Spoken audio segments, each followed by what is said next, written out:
Hey guys, welcome to today's video. It's a little bit random considering the content that I have been putting out in the last month, but it's not random if you've watched my channel for, the last year or so. I started a podcast. I technically got it in 2020 and I just didn't start posting until 2021. And the birth of the podcast came out of losing our first daughter. And to my knowledge, at the beginning of 2020 and 2021, there weren't as many, I would say, like Christian influencers. There were some, I'm sure, and there were pastors and ministers and speakers, but there weren't a lot of people that I followed anyway who were kind of, I don't know how to say it. They weren't. If you were a fashion influencer, you were a fashion influencer. If you were a food blogger, you were a food blogger. If you were like just, a mom influencer, you were a mom influencer. There wasn't a whole lot of cross-pollinating. I don't know how to say it. And so obviously over the last 5 years, we've seen a huge boom and growth of all different types of content being created and people touching a lot of different categories, and a huge boom of Christian content creators, which I think is amazing. It's so cool to see that, especially with the birth of TikTok. This was pre-TikTok, all of this. And when we lost our daughter, I was feeling low, and we were in the middle of COVID and all the things. And so I started sharing daily devotions on Instagram. I would either go Instagram Live, which I had done for a few years, and we would do Instagram Live Bible studies. Maybe some of you were there with me. And then I started just doing, this was before you could do Reels. This was just Instagram videos. And I would upload these like 5 to 10 minute just devotional videos. And so many people resonated with it. They loved them. I got so much feedback from people saying, thank you, I needed that. And it was really cool because I wasn't necessarily trying to speak to a certain group or trying to bless people. Like, the goal wasn't to even really add value into other people's lives. I was going through a journey of pain and healing. And it was just really beautiful to see that while I was working through some really hard things in real time, my journey, or the things that were really helping me get through that journey, other people resonated with. So it's funny because I would love to say like, oh, I just did it out of an act of obedience for everyone else. But really, God asked me to do it for myself. And I had just lost my voice. I was very, I don't know, you go through tragedy, you go through hard things, you go through a lot of life. And sometimes you wake up one day and you're like, I don't recognize myself. Who am I? And that was really hard for me in that season because our marriage was totally different. We were married, then we were married planning for a baby. And then all of a sudden we had this new marriage where we both kind of felt like parents in our own little way, but then we had no baby to take care of. And I had this postpartum body and this milk coming in and all of these things, but yet I wasn't a mother, but I was a mother. It was just so confusing and so hard to navigate. And I remember just waking up and being like, I don't know who I am. Like, who am I in this season? Who am I in this body? Like, what am I supposed to do now? Because you can't just pick up and go on with life after trauma or after a hard time. Like, things change. Everything is always changing. And so we were like, okay, we have this new marriage. I'm a new person. Everything is so complex. I don't know who I am. And I think a lot of people felt that way after COVID because it just rocked everybody's world. And all of a sudden you were really faced, like there was a mirror in front of you. And it's like, do you like yourself or not? Because we were all alone a lot. And so if you didn't like yourself, you didn't like being alone. Or if you didn't like your spouse, or if you didn't like your family, you really felt it during that time because you were just isolated either by yourself or with these other people. And I think a lot of people resonated with just, I need to be closer to God if I'm not. I need to feel seen, and everyone else is dealing with their own stuff. So only God can really see me. And it was really beautiful. And so I say all that to say that's like the origin story of the podcast. Then I started a podcast. Kellen got me all hooked up. He literally did the research, asked people, because I'm like, I don't know, I'm too overwhelmed. I just can't handle it. And he figured it out for me and he set it up for me. And I started posting and I shared. And if you go back, I have, 150, 180 episodes, something like that. And I would just go on and I would just share as things came to me. If something was burdening my heart or encouraging to my soul, I would record a podcast because I was like, if it's doing something for me, if I need this, someone else might too. And inevitably, there were always people.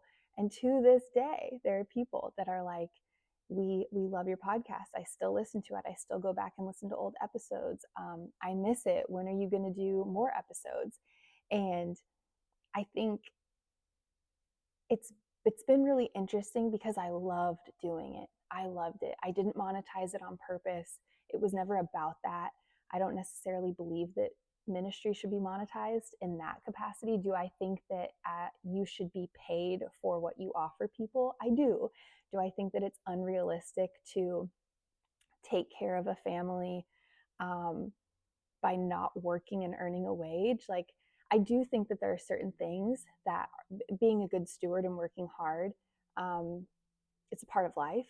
But there are other things that when God tells you to do it, you're just obedient and you just do it. And he never told me to like try to grow or monetize or make it into this big podcast or have all these guests on. And I could see that happening. I loved being a host. I love interviewing people. There are a few things I love more in the world than hearing people's stories and asking them about their life and asking them about their growth and their healing and just what makes them them. I love to see people, not look at them. I like to see them. I like to look into their eyes because even people I don't like, they have a story.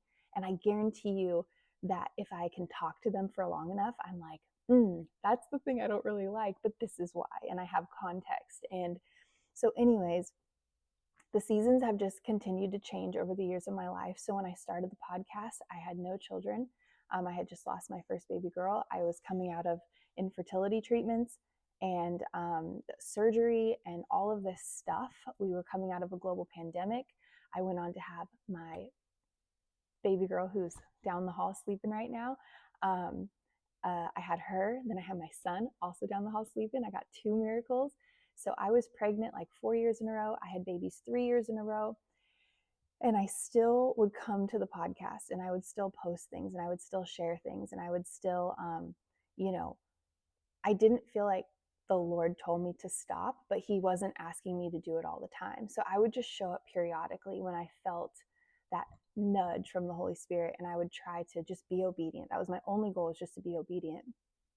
And then in the last year or so, I started to feel the grace lift off of the podcast and off of even just Christian content, I guess, from me, if that makes sense. And one thing I really realized is like,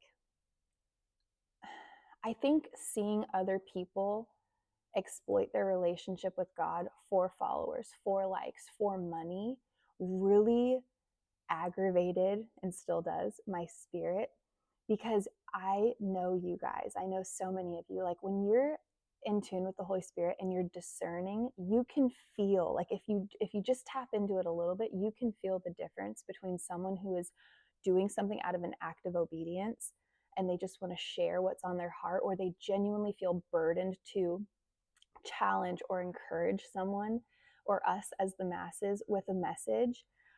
When they write a book or write a devotional, you can feel when it's coming from a place of, I want to serve. I want to serve like Jesus did. And you can feel when it's coming from a place of self-serving. And it's funny and hard because sometimes the self-serving people still have really good things to say. And it feels good to listen and they have good like words and whatnot. The problem is, at the end of the day, we're going to have to take account for all of our actions. And if we were doing anything self-serving, masked as it was unto the Lord, that is very dangerous. And I didn't ever want to get to that point. Like my relationship with God is not for public consumption. If ever I felt the need or the desire to encourage or edify or challenge or whatever, or post a Bible verse or post it, like it came out of a place of, I want to share this and I want to serve the community around me or my followers or whatever it was. But I just felt the grace start to lift off of doing that. And it was almost like as the rise in other people kind of sharing their relationships with God, and the rise of like ministry influencers. And again, I'm not saying that this is bad or that they're all bad. There's some that I'm just like, no thanks. But as it was almost like as the rise of that was happening and it's a lot more popular, and it's really beautiful to see the younger generation, like a generation before me, who are where I was, which is single, unmarried, freshly married, not having children, walking through their own path, and their own, on their own journey.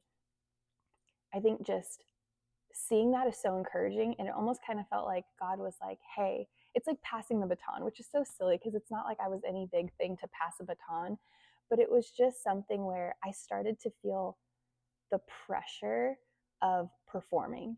And that's not God. God never asked me to perform. He asked me to share. He asked me to encourage. He asked me to, be vulnerable or be transparent or just share what he was speaking to me. And it got to the point where I was feeling the pressure to perform in the way of, I guess, creating content for him. Like, oh, I have to post a devotional. I have to read my Bible so that I have something to share with someone else. I was talking to my friend about this the other night.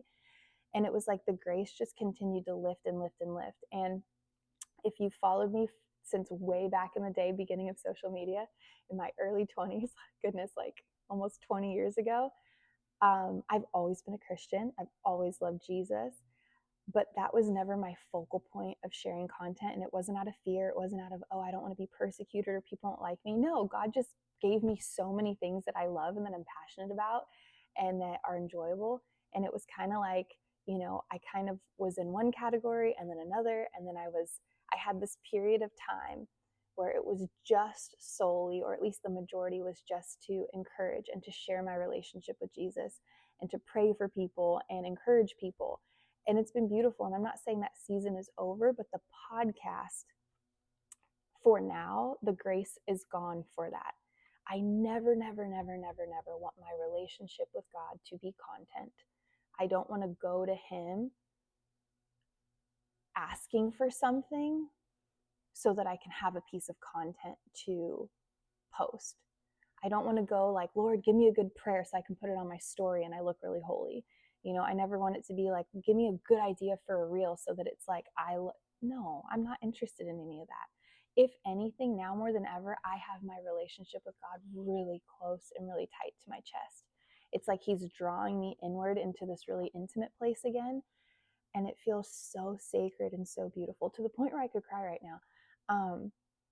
And it doesn't mean that I don't talk about him. It doesn't mean that I don't share him. It doesn't mean any of that. It just means that in this season, this is where I'm at. The podcast, Embrace with Grace, I'm not going to be uploading on that right now. It's just not, that season is over for now. Can I see it coming back? Absolutely. But it's just like in this moment, it's not the season for it. And I never, never, never want to try to force something, especially now that we're living in Tennessee. You really, really feel the seasons. I can plant all day long in this 20-degree weather. I can scatter seeds, I can water, I can do everything, but it's not good soil for something to grow. I would be doing it all in vain, and that energy would be better spent somewhere else. And right now, that energy, instead of throwing those seeds out on social media and watering them, it's almost like the Lord is like, it's not the season for that. It's freezing outside. Like, yes, there will be a couple people that will, of course, inevitably always, I hope, be blessed by that, because like the word of the Lord blesses people. But if he didn't call me to do it, if he's not asking me, I don't want to be walking in disobedience. And that energy and that time that would be spent casting seeds or throwing things out or whatever, I mean, I'm a busy mom of two now, and there are things that God has put inside of me that he's like, that energy would be better spent here, and you will yield so much more fruit here.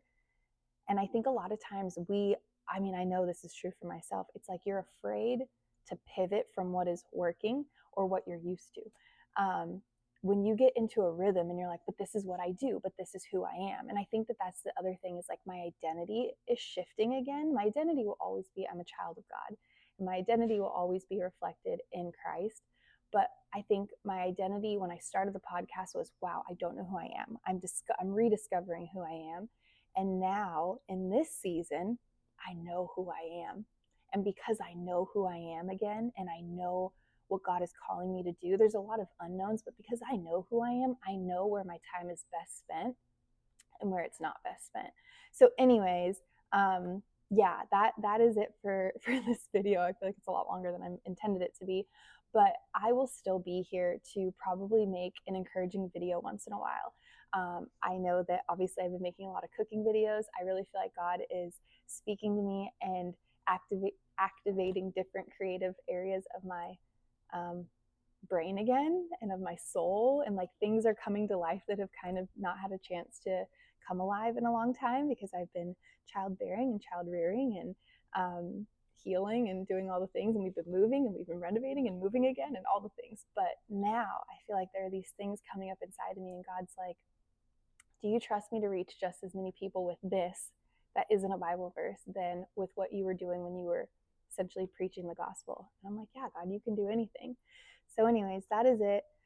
Embrace with Grace is, we'll just say it's on pause, or maybe a semicolon. Like, there's not a definitive period. God was not like, hey, you're never coming back. But right now in this season, I will not be posting any more podcasts.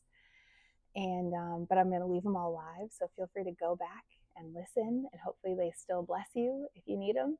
But thanks for being here and coming along on this journey with me. And if you're here for this next chapter, I hope it's a good read for you. Bye, guys.